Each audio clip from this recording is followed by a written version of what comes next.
Of Discourse by Francis Bacon. Of Discourse prioritizes a practical Baconian guide to fluent, flowing, graceful and effective communication which would definitely enrich the course of living.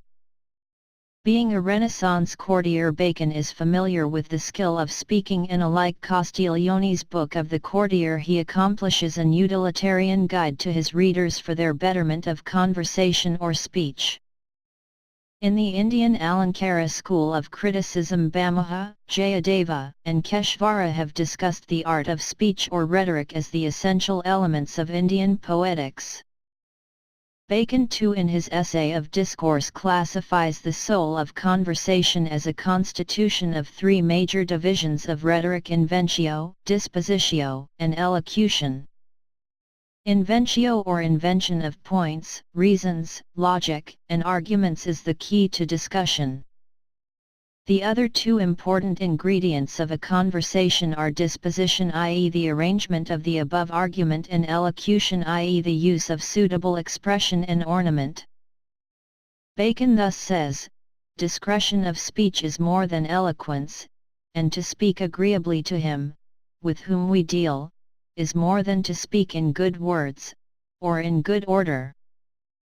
Alike Bacon's pragmatism and aphorism in Of Praise, of Ambition, of Truth, and other essays, of Discourse is a compendium of scholarly learning and practicality. Bacon initiates his topic with a warning that commendation of wit is worthless unless the thought is clear or the speaker lacks the proper judgment. According to Bacon, a pleasing speech is that which has a variety in its nature of topic and articulation, which kind of poverty is for the most part tedious, and when it is once perceived, ridiculous.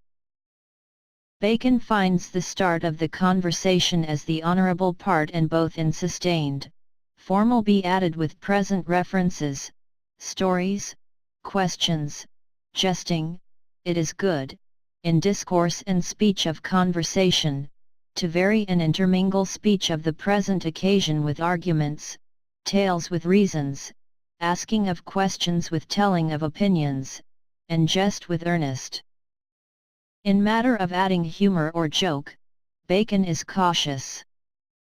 Being a utilitarian guide, Bacon advises his readers to omit the jest from religion, matters of state, great persons, any man's present business of importance, and any case that deserveth pity.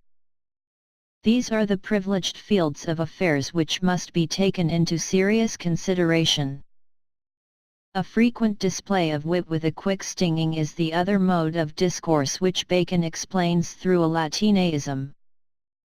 According to Bacon, running a conversation is alike riding a horse, which needs both the speed and control. Spare the spur, boy, and use the reins more strongly. Ovid Metamorphoses 11127. Wit is like spur, a sharp-pointed object that the riders sometimes wear on the heels of their boots and use to encourage their horse to go faster. In an argument we should exercise the reins in order to control the galloping horse of speech rather than run it wildly. Bacon advocates a healthy argument where one should question to the skill of the persons whom he asks. And even who makes satirical witty remark must get prepared to receive the same. There are some who are talkative and eager to preside the discourse. Bacon gives them a treat of faster music which will dislodge their dance rhythm.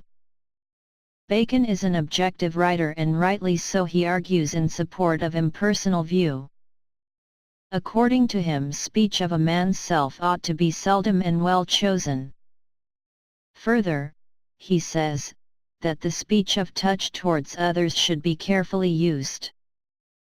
For discourse ought to be as a field, without coming home to any man. Bacon also gives stress on interlocution or brief exchanges of words. A good long speech must contain brief exchanges of words on questions, and a reply must be a settled topic with a rightful arrangement of propositions. Different men have different skill and orientation. If one is faster in straight argument, the other is subtle in twists and turns. Bacon has the rare talent of discussing everything from various angles and points of view. In Of Discourse he expresses his ideas and observations effectively and forcefully. His arguments are logical and convincing, most of them are drawn from everyday life. His illustrations and discussions are so powerful that they never fail to achieve their purpose. Bacon is a scholar and a practical philosopher who speculates about commonplace subjects and makes them elevate and exalted with his treatment.